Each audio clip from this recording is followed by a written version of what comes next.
All right, now we're back with Brother Rayson Allah, and we're going to continue with the interview. Uh, and the next question is, knowing what you know now, if you had the opportunity to go back 30 years, 30 plus years in time, what would you do differently? Or what would you say to the young Ray boy? I would introduce him to that third trajectory that we spoke about.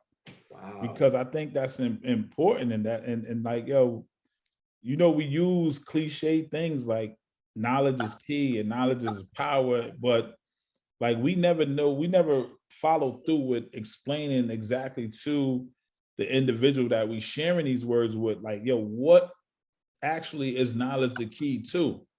Mm-hmm. You know what I'm saying? And how much power, like what type of power does knowledge give you? You know what I'm saying? Because we know and understand that knowledge is infinite, Mm-hmm. right? So it opens you up to infinite potential in life once you begin to acquire it. Because the individual that's woke, as they would use in today's terms, like, know that, yo, if you get some knowledge and you're woke, you know that, yo, it's not that your glass is half empty or your glass is half full. You know that, yo, it's only a drop of water in your glass to infinity, because you're always a student in life. And I think a lot of us, like my 17-year-old self, wasn't exposed to being able to be a student properly.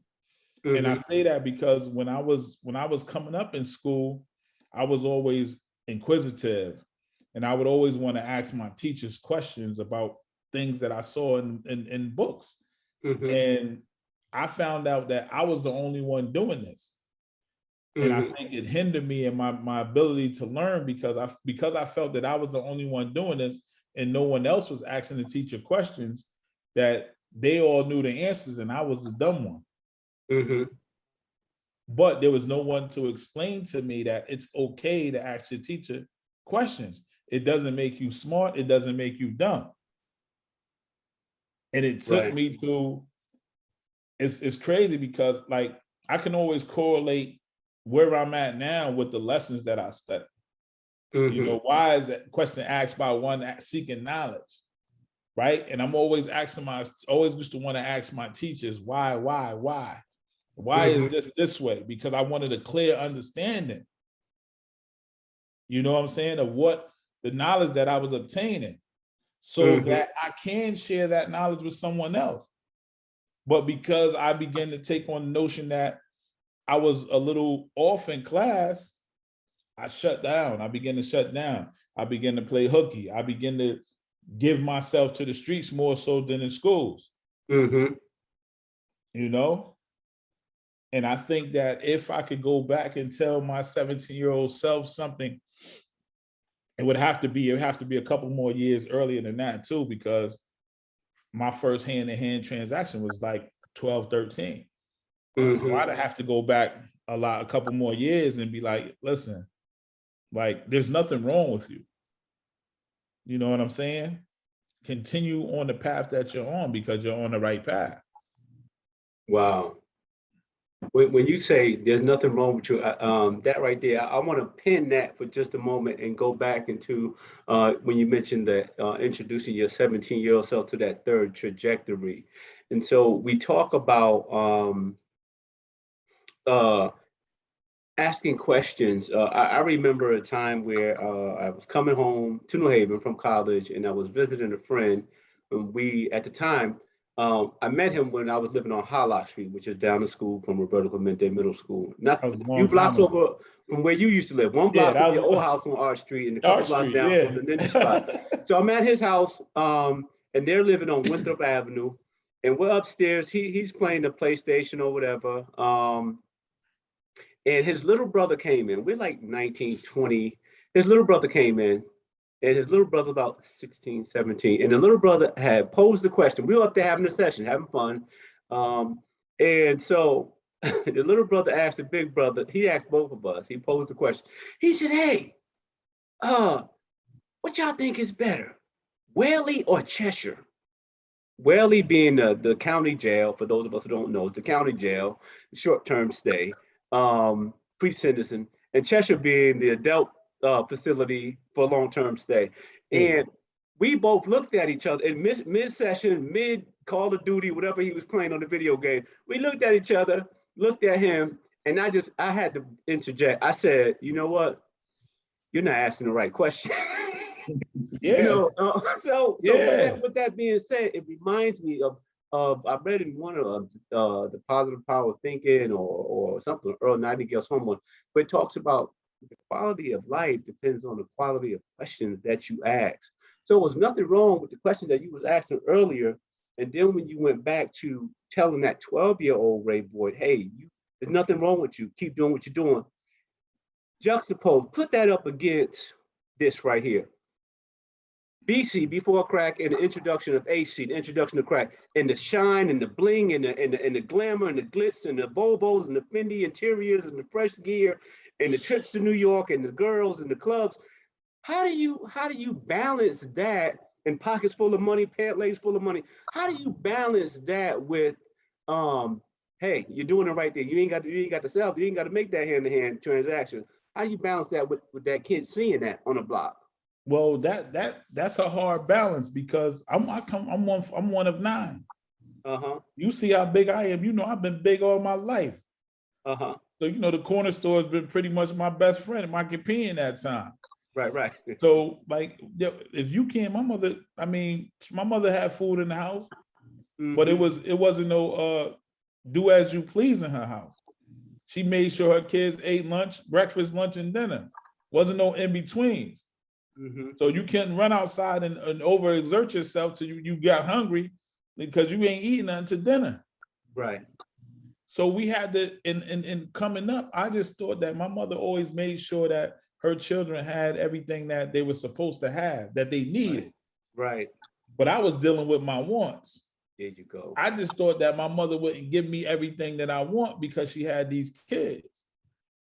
So how would I get what I want? I had my Adidas shell toes for my open day of school, but they was just the white and black ones or the white on white ones. I wanted the red and white ones. I wanted the green and white. I wanted them green suede Pumas when they first came out. Right. So I could go downtown and put the taps on the back so I couldn't wear the back of them down. You know how we used to do. I wanted to go up and Happy Vendor and get me a lease suit. Right. So that negative, that law of attraction is hard, especially when there's no father in the home. Right. Because there is no example of what hard work looks like. So hard work outside my door, right, was that brother on the corner that had the Volvo with the Gucci interior that would give me $20 and tell me, yo, go to the store, get me a soda and a sub that only costs $5 and tell me keep $15. That's less than the people making $15 an hour working. We talking about in the 80s. I made $15 for 5 minutes. Right. And I was told that I could make more if I commit more of myself to what's going on in my neighborhood. Wow. So now, and I always say, yo, there's a book out that's called The Streets Lied and We Believe. I like that title. Right? And what the brother did is he wrote it from prison in Massachusetts. And it's written by all lifers, short stories about how they were told that they would live in the streets and succeed in the streets for so long, right? And you know that when these brothers are conveying this message to us of glitz and glamour and woman, and, you know, as some brothers would say, money, holes, and clothes, you know, they're not telling us the other side of it. They're not telling us, yo, you're going to have to bust your gun one day. Yo, you're going to be in the penitentiary for the rest of your life fighting. You may come out with a law degree. You may come out an author, but you're going to fight for the rest of your life. And you're going to go in young because this is how they was using us. There's no other way to put it. They was using us. Right? Wow. So we were pawns on a chessboard. And when we went into neighborhoods to clean up the neighborhoods, that's what we did. And when we went to the penitentiary, look what's coming home from the penitentiary now. You see on social media in New Haven all of these welcome home parties. Mm-hmm. But these are all the brothers that's been away for 3 decades. All of us went away as juvenile offenders, juvenile lifers in the state of Connecticut. We all coming home now. Mm-hmm. And the individuals that we thought had our best interests at heart already succumbed to the streets. Wow. That's deep because you when you got that $20 to go to the store to buy $5 worth of goods to keep the change, the backstory is, hey, this is the introduction to the other side, and the streets. When you say the streets lied and we believe, I think that's a good segue into the purpose of this the podcast, the Elevator, providing an alternative for those who have, whether you were incarcerated or not. There are many people, African Americans, who just fell out of mainstream circulation for whatever reason, and they need a space. We need a space where we can come together and build and empower ourselves, our families, and thereby having a positive impact on our communities as a whole. And then that would bring me to the next question. What one thing would you change most about yourself or improve on? Improve on, I think trust, right? And trust goes both ways because I trusted a lot of individuals when I was in the streets, and those individuals weren't as trusting as I was. And then I trusted a lot of people in my daily day life, and those a lot of situations broke down in there. But you know, being in prison for 30 years, like, I would encourage everyone to speak to someone about how prison has affected you. Remember, I told you there's that Johari window is always something that people see that you don't see. And I think my biggest thing is being able to trust someone. Once I feel as though the trust is gone, pretty much the love is gone, there's nothing that can ever exist anymore. And I Mhm. just think that a lot of times it's hard on both parties, because hard on me because I love and I trusted the individual, right? And I just feel as though that, and I know that person at some point loved and trusted me. You know what I'm saying? But once it's like trust and betrayal go hand in hand. And a lot of times you don't want to allow someone to betray you a second time. And Mhm. that's the ideology that we take on sometimes. You know what I'm saying? Fool me once, fool me twice. So I think that coincides with that trust, meaning that, yo, you're never gonna give a person a second chance to violate your trust. And I Mhm. think that in life, we need to find ways to allow our relationships to grow and develop and enhance more with people in life. And I think they deserve a second chance with regards to having your trust. But it's just something that I haven't been able to fully grasp and deal with yet. And it's Understood. probably because I've only been home but a couple months, but it's something that I recognize. But at what point will I do it? I don't know. Mhm. Understood. Next question. What makes you feel inspired or you like best about yourself? Uh, what makes me feel inspired? I think the one thing I want to do is so I'm my life is predicated now upon preventative measures, right? I don't want to, like I said, I can't reimagine bondage. So how can I prevent anyone, male or female, black or white, you know what I'm saying, brown, from getting in the back of a police car or being standing in front of a judge being faced with whether it be petty burglary or something as serious as murder, like I was faced with. So my thing is, that's my life mission now. How could we prevent these things from happening? Right. And I think the tool to preventing them is education. Right. And we think about education and we think about the origin of the word is to educe. A lot of times we haven't brought out in these kids the genius that lies within them. Mhm. You know what I'm saying? And I think we need to take the time and find out these hidden gems that's in a lot of our youth and try to bring it out of. Like in the penitentiary, you have guys that are poets, you have guys that are rappers, you have guys that, and I mean, they'll probably make most of the guys we hear on the radio lose their contracts.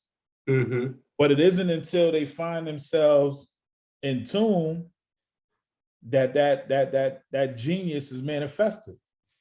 Mm-hmm. So we should be able to manifest it a lot earlier, right? And we do that through education. We tap into what you like, and we begin to cultivate it so that it could be something other than a number. Mm-hmm. Okay. So next question is very similar to a question asked previously. And it's what's the most important thing you've learned in your life? What was life like before learning it, and what was life like after learning it? I think the most important thing that I learned in my life, and it was hard for me in the beginning because of the mindset that I had and the culture that I was living. I think the most important thing that I learned in my life is to be able to be responsible for yourself. Take responsibility for your own actions. A lot of times I used to place the blame on the people that introduced me to this, or the people that may have got on the stand and testified against me, the prosecutor that prosecuted me, the judge that gave me the time. Once I began to take responsibility for me making those decisions in my life, my burden was lifted. My life began to be I was able to live life a lot easier without I wasn't angry anymore. You know what I'm saying? I found my inner peace just being able to accept that personal responsibility and live life. Wow. And so now that you've accepted that responsibility, what is life like now for you? Oh man, every day it's like a blessing. Like I came home November 15th of 2021. Since my arrival home, 7 days, I put in for a job, and the boss that owned the company was out of the country. So he called me and he was like, I'm out of the country now. So you can come in next week. He said, I'll be there. So I probably would have started a lot sooner. But the following week, I've been working as a realtor, a broker's assistant for a real estate firm. My PO was like, how did you get a job so fast? Because this is when we're dealing with recidivism, though. We got to look at recidivism, right? The mind of the people that's coming home, they don't know how to fill out applications. So this is why they struggle and can't get a job. So for me to come home and have edified myself throughout the course of my journey, I was able to get a job. And it's baffling to them because it goes against their numbers game, right? I don't fall into the trajectory of the 65% recidivism rate. Now, check this out. Majority of us got Apple phones because that's the wave. If Apple was functioning, right, or malfunctioning at 65%, Steve Jobs would have scrapped Apple altogether. So the American prison system has a 65% recidivism rate, right? So it tells us in itself that prison is failing.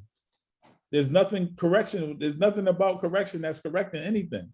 We're just warehousing people and putting them back out on the streets, because 95% of the individuals that go to prison will one day be released back into society, right? So how are we working to release a better product than what we put in there?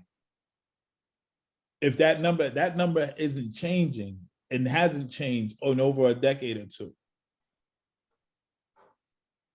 if we're still saying that within 3 years, with ex-offender, the individuals that we release will have some form of contact with the police, what are we saying? We're losing. If we know that, how can we stop them from having contact with the police?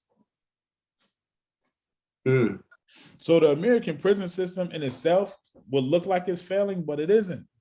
It's by design. You have to keep doors open to keep jobs open, to keep filling beds. There was an old saying before about prison: you build it, they'll come. right? Because if you build a new prison, you got some governor or some mayor or some sheriff that's running on a tough on crime bill that's going to fill the beds. He's going to tell his officers, go out there, lock all of them up. We need cases. Mm-hmm. So if you fill in these beds, this is what it's coming to. Right, right. And I would imagine if you flooded any neighborhood with drugs and liquor stores, it could be in the neighborhood in Greenwich or in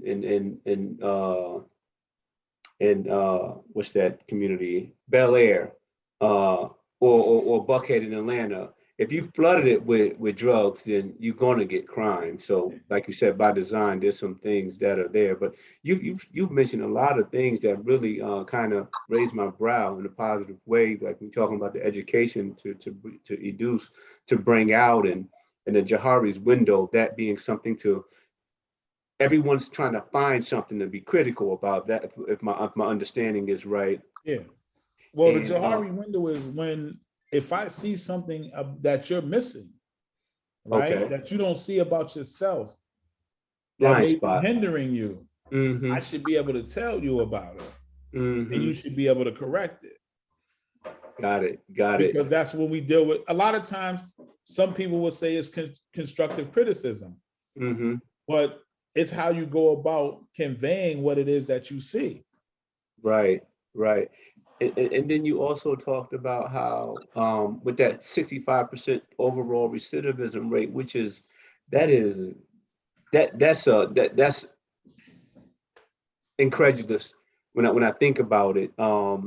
So with that and knowing that it's a failing system, uh, some of the basic things, the problems are the fact that brothers are not doing what you did going back to the model inmate, not taking advantage of the time in there, taking the programs and developing a plan of action and empowering themselves, what you said, take responsibility to educate, empower oneself so that when they come out into the stream of mainstream society, they're able to jump onto a boat, life raft, etc., because they have the basic skills. So you land in that job amazes some people, even at the higher levels. Like, how did you do that?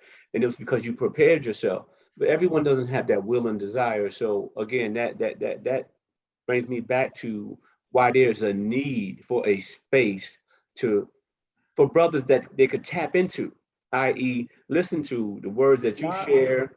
not to cut your wisdom, but a lot of brothers don't have that will and desire because they say 100% dissatisfaction brings about 100% change. A lot of these brothers aren't dissatisfied 100% with their situation and circumstances. Mm-hmm. So if you're only 80% dissatisfied, you're only going to change 80%. Mm-hmm. 20% going to be lingering with you.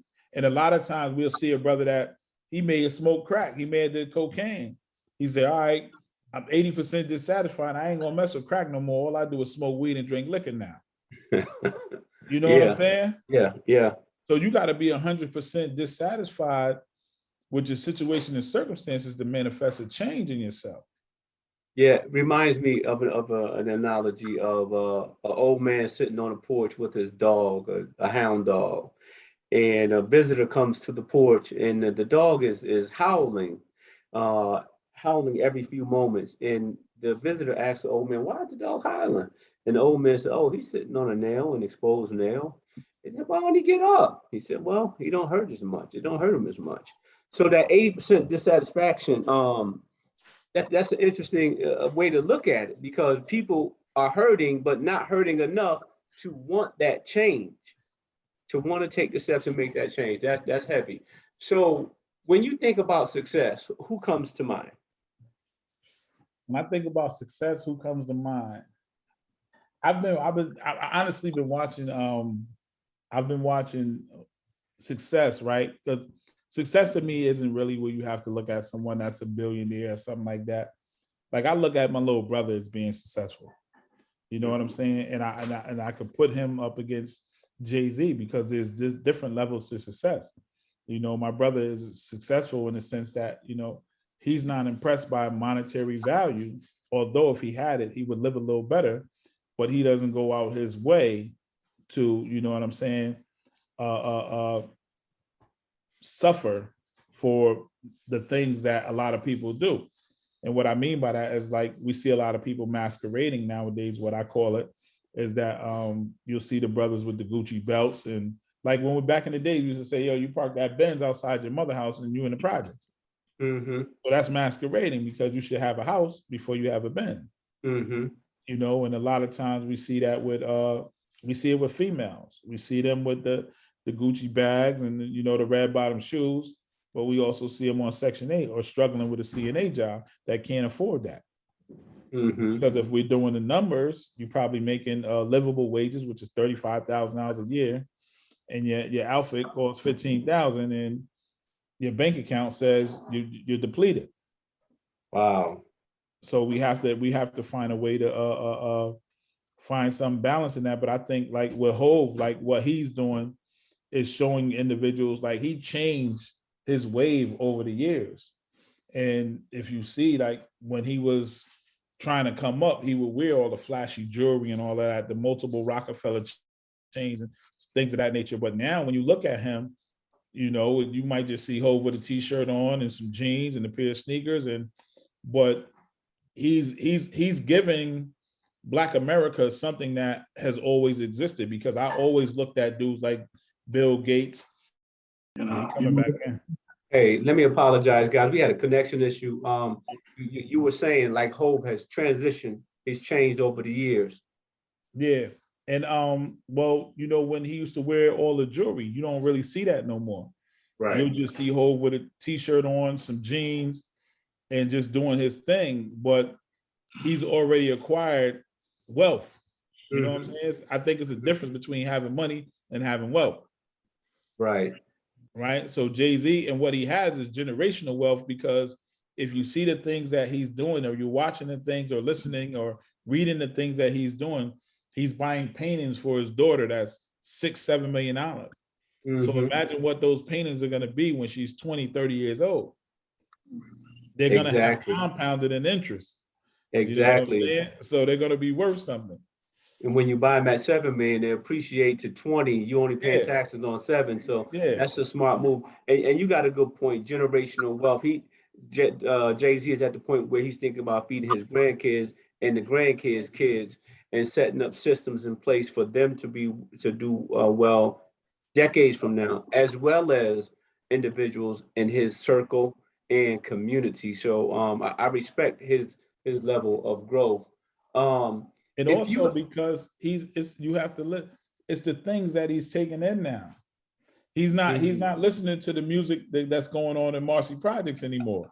Right. He's listening to what's going on Park Avenue and Fifth Avenue and the big high rise now. His neighbor, I mean, he's walking around with Warren Buffett now. He's not walking around with, you know, Killer from, you know, Marcy and the Third Avenue or something like that. So the conversation is different. Right? And he's entertaining different conversation. That's deep. Right? And it's benefiting both parties. So if you messing with somebody from Wall Street and the brother telling you, look, Hove, man, you put that 20 mil up, I'll get you 100. Or if he's learning about interest and credit rates and all of that, that's probably one of the reasons why him and Beyonce, I think they bought an $80 million home, and they bought a $180 million home in California, put up $80 million. Why not put up all the money? They got it. Because you don't put up all the money because you want to show a credit, you want your credit score to go up. Right. You want to keep growing interest on the house. Why pay off the house just to show off that you got money? Nobody else is doing that. So you don't have anything to prove to anybody. Right. You know? Right. So that brings me to the next question. If you had $100 million to invest in improving your community, the Hill or New Haven at large, what would you do? I would start with introducing financial literacy programs in our schools. I think that's where our kids suffer from. I think that's generational suffering. That's where we all suffer from for generations, because we're financially illiterate. You know, and I think that if we get into financial literacy and we're able to acquire the knowledge of compound interest, of, the prices of shares, and how much, if we start now, 20, 30 years from now, what our finances will look like, as opposed to running to the Christian Dior store or the Louis store or the Yves Saint Laurent store and spending every dime that we got like we have liquid money. No one in the Black and brown community has liquid assets like that or liquid funds like that to keep spending. But I think if you sacrifice and invest for 10 years, the following decade of your life will be a lot easier. Mm-hmm. So I think if we started with financial literacy in the schools, that would bring us to a whole new level moving forward in life. Got it. Got it. Now 100 million is a lot of money. So you can do a lot. You can do a whole bunch of other things too. So one is financial literacy. Anything else? I mean, with financial literacy, you would also you can begin to develop businesses within your community. There's no corner stores owned by us. There's no, even if people like to drink, there's no package stores owned by us. Mm-hmm. So we would develop a program where we'll be keeping the money circulating in our communities as opposed to going outside of our communities. The Black dollar is the first dollar to lead a community within hours. I think the Chinese dollar stays there for like 28 days. The white dollar stays there for like 16 days. The Black dollar stays there for like 6 hours. As soon as we get paid, we already know what we're going to spend it on. Yeah, yeah. A friend of mine mentioned to me not too long ago that one way to help our economics in our community is to support Black businesses and expect to pay more, drive further, and bring your patients. Now, I can get down with drive further, bring your patients, but the paying more piece is something that I'm trying to come to grips with. But yeah, we need to support our Black businesses. Yes, sir. Yes, sir. So that brings me to the final question. What should I ask you that I didn't know enough to ask? Oh, man, what should you ask me that you didn't know enough to ask?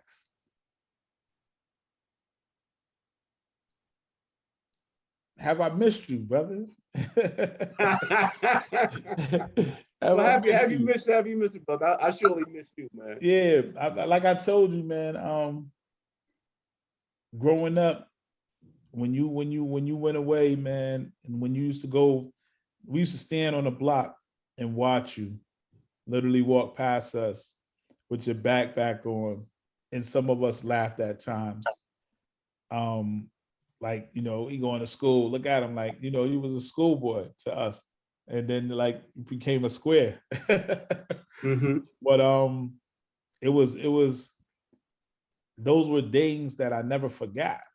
You know what I'm saying? Those were lifelong impressions that I'm able to share with you, 35 years later. And I would like to say, yo, I wish my life would have been on that same path, because there's no telling where we could be together. You know what I'm saying? What type of support system, the way we have that love and support for each other today, what type of support system could we have grown to have for one another? How we went through those many different trials and tribulations. We both come from big families. You know what I'm saying? We both come from the same neighborhood. Our life went two different ways, but where we at now, you know what I'm saying? With our level of respect for one another, with our level of maturation, our level of care for the community. Even though you're not in the community, you still care for that community. You know what I'm saying? You still have a family and loved ones residing in that community.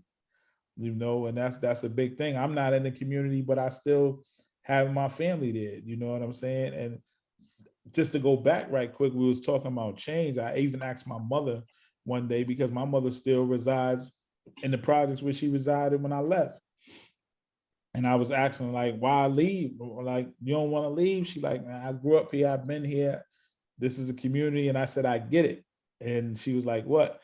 And I said, this is how so many people in the projects change.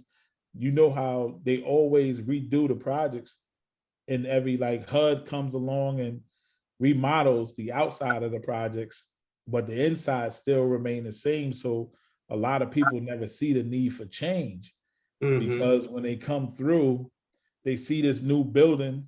It's new, but it's still the same. It's maybe painted a different color. They may have put up some shrubbery or whatever, some hedges, but subconsciously, people haven't woken up enough to see that, you know, they need to be some change in life. Mm-hmm. You know, and the only way they're gonna get there is we begin to share these ideas that like we have for them. You know what I'm saying? Mm-hmm. Like, for if we had this financial literacy, how many people in our neighborhood are thinking about financial literacy? If they think the way they're living is all right. Mm-hmm. You get it? They don't see a need for change. Right. Because they're Right. saying, yo, my bills are paid, my car note is paid, my rent is paid. So in life, they're comfortable with being horses as opposed to being jockeys. Mm-hmm. Because the jockey, when they're in the race, the jockey gets the bag, the horse gets the flowers put on his neck, and when the horse can't run no more races, they're replaced. Mm-hmm. We have to get our people conditioned to be the winners in life, the jockeys. You know what I'm saying? As opposed to being the horses. Right. Right.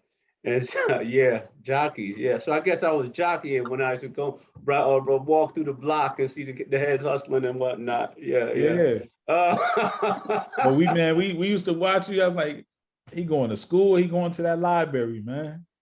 You Oh know, man. in our ignorant minds, we used to be like, man, ain't no money coming in.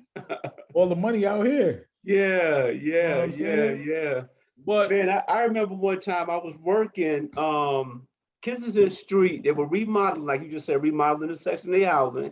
So my boy Mike Lee, you know, Spike Lee, Mike Lee, yeah, he got me a job over there. And the job was to monitor the facility while it's under construction. So they won't steal the piping and the boilers and this and yeah, that, the windows. So we would post up inside, had the Bunsen burners going on, and we had access to the inside of the building. So we would patrol inside and outside. So I would be there, and then all the hustlers from the trade would be out there making their money. And I would hear the commentary, oh man, that nigga made with $10 an hour, this, that, and the third. I remember that vividly. But you know, as my mother always say, life balances. One of those hustlers was recently released from prison a few years back, came down to Atlanta. We hung out, and he was like dumbfounded as to how the table had turned, like how in amazement, like how did this happen? So I had that vision in my mind back then, while warming my hands on the Bunsen burner, overhearing and listening to them making what $1,000 a minute, something like that. yeah, I had that vision being this vision in mind way back then. But I think a trigger for me is what you mentioned earlier, was having the wisdom enough to see my older sibling being sentenced to football numbers, and being there and seeing it and seeing how if you play that tape, walk that path, how it will turn out. And these were the best of them, yeah, in my opinion. And so definitely. I had to say to myself, well, if you stand on this corner, this is what you get. But if you stand over here by Broadway, which is where Yale is located, oh, Bill Clinton, Hillary Clinton, they all stood over there. George Bush, they all stood over there. Look what they got. They got the White House. Yeah. And over here, look what my brothers got. They got The penitentiary. 140 years. You know. So all that to say, it's very interesting. So let me ask you this, because this is one of the driving questions of the interview, man. If someone wanted to read your book, The Model Inmate, how could they get their hands on it? Yeah, that's So what the I'm. Model Inmate is actually available on Amazon.com. The Model Inmate by Rasan Allah or Ray Boyd, whichever one you type in, it'll come up. You know, those that are local that wanted to contact me about it, they can always contact me at rasanallah20@gmail.com. You know, and I'll direct them on where to get the book and how to find it.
All right, now we're back with Brother Rayson Allah, and we're going to continue with the interview.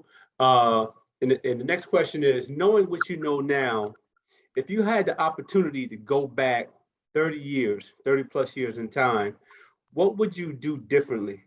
Or what would you say to the young Ray boy?